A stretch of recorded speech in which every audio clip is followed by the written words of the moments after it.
بسم اللہ الرحمن الرحیم۔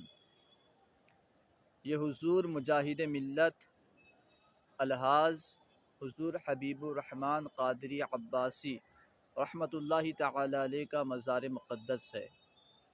کل اور پرسوں حضور کا عرس مبارک ہے۔ اڑیسہ، بنگال، الہ آباد، ممبئی وغیرہ کے بہت سارے لوگ عرس میں تشریف لاتے ہیں، مگر میرا ایک سوال ہے کہ عرس کا مقصد کیا ہے؟ عرس کیوں مناتے ہیں؟ ہم کیوں آتے ہیں عرس میں؟ ہم عرس میں آتے تو ہیں، شاید ہمیں عرس کا مقصد نہیں معلوم۔ عرس اس لیے منایا جاتا ہے تاکہ ہم صاحب مزار کی سیرت کا مطالعہ کریں، ان کی سیرت پہ غور کریں کہ وہ بھی تو انسان تھے، مگر انہوں نے کیسی زندگی گزاری کہ آج ان کے دربار میں لاکھوں لوگ حاضری دیتے ہیں، مگر کون غور کرتا ہے؟ کون اس طرف دیکھتا ہے؟ میلے میں گھومنے سے تو فرصت نہیں ملتا ہمیں۔ تو تمام لوگوں سے گزارش ہے جو حضور مجاہد ملت سے محبت کرتے ہیں، تو محبت اگر کرتے ہیں واقعی تو حضور مجاہد ملت کی سیرت کا مطالعہ کریں۔ حضور مجاہد ملت کی سیرت کا مطالعہ کر کے اس کے مطابق زندگی گزاریں۔ یہی اصل میں جو ہے عرس میں آنے کا مقصد ہوتا ہے کہ آپ کے پاس آ کر کے، آپ کی بارگاہ میں آ کر کے دعائیں کریں، اللہ کی بارگاہ میں التجا کریں اور آپ کی زندگی کے تعلق سے غور و فکر کریں۔ تو تمامی زائرین سے گزارش ہے کہ جو بھی یہاں تشریف لائیں، حضور مجاہد ملت کی سیرت کے متعلق جو کتابیں آپ کو ملیں ان کتابوں کو خریدیں اور ان کا مطالعہ کریں۔ اور ایسے بھی یوٹیوب وغیرہ میں بہت سارے بیانات موجود ہیں، آپ بیانات سنیں کہ مجاہد ملت نے کیسی زندگی گزاری۔ آپ رئیس اعظم اڑیسہ تھے، رئیس اعظم اڑیسہ ہونے کے باوجود آپ کیسے سادہ لباس میں رہا کرتے تھے، ہمیشہ جو ہے تہبند پہنا کرتے تھے، ایک سفید لباس پہنا کرتے تھے، امامہ سر میں ہوتا تھا۔ آپ اسی حالت میں تہبند پہن کے آپ کوٹ تشریف لے گئے۔ آپ نے یہ کہا کہ جب میں تہبند پہن کے اللہ تعالیٰ کی بارگاہ میں جا سکتا ہوں تو دنیاوی قاضی، دنیاوی عدالت کیا اللہ کی بارگاہ سے بڑھ کر ہے؟ تو آپ سادہ سا سمپل سا لباس پہن کے کوٹ تشریف لے گئے۔ اتنے بڑے رئیس اعظم اڑیسہ ہونے کے باوجود تقریباً آپ 8 مرتبہ جیل گئے۔ ہمیشہ آپ نے باطل کے خلاف آواز بلند کی، چاہے وہ حکومت ہو، حکومت ہند ہو، چاہے وہ سعودی عرب کے شیخ ہوں، چاہے سامنے کوئی بھی ہو، آپ نے اس کی پرواہ نہیں کی۔ جو حق ہے آپ نے حق کے لیے ہمیشہ آواز اٹھائی، اور آپ نے کبھی گستاخ رسول سے سمجھوتا نہیں کیا۔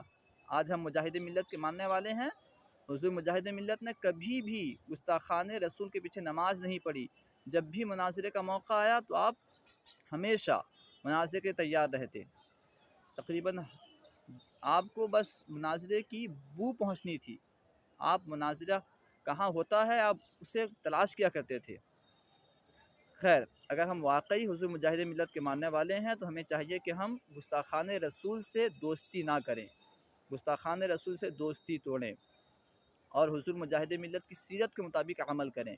حضور مجاہد ملت کی کرامت ہم بارہا سنتے ہیں کہ حضور مجاہد ملت نماز پڑھنے کے لیے ٹھہرے تو ٹرین رک گئی، آپ کے انتظار کے لیے ٹرین رک گئی، اور اس طرح کا واقعہ جو ہے تقریباً 2 مرتبہ پیش آیا ہے۔ مگر ہم ہیں کہ ہم عرس مجاہد ملت میں آتے ہیں، جس مجاہد ملت نے ٹرین چھوٹنے کی پرواہ نہیں کی کہ پہلے نماز ادا ہو اس کے بعد دیکھا جائے گا ٹرین جاتی ہے یا رکتی ہے، ٹرین کی پرواہ نہیں کی۔ آج ہم اسی مجاہد ملت کی بارگاہ میں آتے ہیں فیض لینے، مگر نماز کا پتہ ہی نہیں ہوتا، ہم نماز پڑھتے ہی نہیں ہیں، تو ہمیں فیض کیسے ملے گا؟ جس مجاہد ملت نے ٹرین چھوٹنے کی پرواہ نہیں کی مگر نماز نہیں چھوڑی۔ خیر، حضور مجاہد ملت کے تعلق سے بیان کیا جاتا ہے، مفتی عبدالرشید صاحب بیان کرتے ہیں کہ میں دوران طالب علم میں مدرسہ عربیہ سلطان پور میں جو ہے وہاں پہ ایک مرتبہ مجاہد ملت ٹھہرے ہوئے تھے، تو عبدالرشید صاحب فرماتے ہیں میں رات میں آپ کے کمرے کے قریب سے گزرا تو کیا دیکھتا ہوں، مجھے ذکر کی آواز آ رہی ہے، تسبیحات کی آواز آ رہی ہے۔ جب میں نے کمرہ کھول کر دیکھا تو حضور مجاہد ملت کا ہر عضو الگ الگ تھا، اور آپ کا ہر عضو جو ہے ذکر اللہ کر رہا تھا۔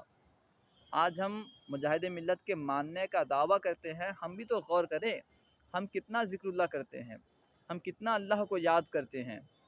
حضور مجاہد ملت حضور مجاہد ملت نے کئی غریب طلباء کو اپنی کفالت میں لے کر انہیں عالم بنایا۔ مفتی عبدالرب صاحب کا آپ واقعہ سن لیں، مفتی عبدالرب صاحب کو حضور مجاہد ملت نے اپنی کفالت میں لے کر کے پورا عالم بنایا۔ اس کے علاوہ اور بھی بہت سارے حضرات ہیں۔ حضور مجاہد ملت نے ہمیشہ علم کو عام کرنے کے لیے کوشش کی۔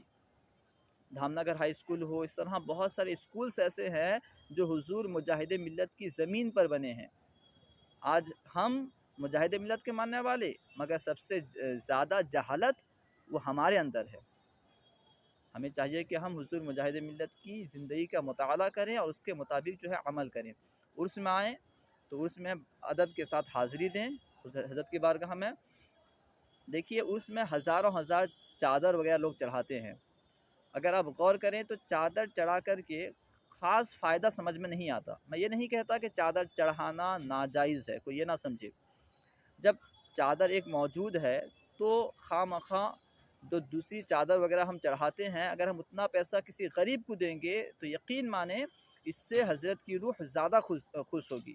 اگر ہم چادر چڑھاتے ہیں اس سے حضرت کی روح خوش نہیں ہوگی، اتنا خوش نہیں ہوگی جتنا خوش اگر اتنا پیسہ ہم غریب کو دیتے ہیں تو حضرت کی روح زیادہ خوش ہوگی۔ لہٰذا چادر وغیرہ کی جگہ جو ہے پھول وغیرہ پیش کریں، ٹھیک ہے، پھول پیش کریں۔ اور اگربتی وغیرہ بہت زیادہ لگاتے ہیں، اگربتی تب لگائیں جب وہاں لوگ موجود ہوں، کیونکہ اگربتی لبان وغیرہ سے صاحب مزار کو خاص فائدہ نہیں ہوتا۔ ان سے وہ تو جنت کی خوشبو میں مشغول سونگھ رہے ہیں، انہیں تو جنت کی خوشبو مل رہی ہے۔ لہٰذا جب لوگ ہوں تو جتنی ضرورت ہے اتنی اگربتی لگائیں۔ مزارات اولیاء کے پاس عورتوں کا آنا ناجائز ہے۔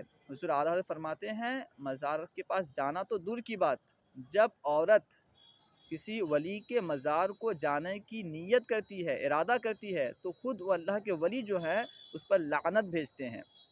لہٰذا عورتوں کو نہ لائیں۔ اگر عورتوں کو آپ لائیں گے تو یقین مانیں کہ آپ بھی گنہگار ہوں گے، ٹھیک ہے۔ اور میلے وغیرہ میں نہ جائیں۔ اصل میں جو ہے مزارات آنے کا مقصد میلہ نہیں ہے۔ حضرت کی بارگاہ میں آئیں، اپنی پریشانیاں، اپنے دکھ، اپنی تمام باتیں حضرت کے سامنے پیش کریں، انشاءاللہ عز و جل حضرت جو ہے تمام پریشانیوں کو دور فرما دیں گے۔ اب کیا بیان کیا جائے، بس اتنی گزارش ہے کہ حضرت کی سیرت کا مطالعہ کریں۔ جو بھی واقعی چاہنے والا ہے تو وہ حضرت کی سیرت کا مطالعہ کریں، انشاءاللہ عز و جل صرف مطالعہ کریں اور یہ سوچ کے مطالعہ کریں کہ حضرت کی زندگی میں جو عمل والی پہلو ہوگی ہم اس پر عمل کریں گے۔ پھر انشاءاللہ ضرور دیکھیے کہ اگر حضرت نے کرم کر دیا تو تمام پریشانیاں دور ہو جائیں گی اور ہم بھی جو ہے دنیا میں کامیاب ہوں گے۔ السلام علیکم ورحمۃ اللہ وبرکاتہ۔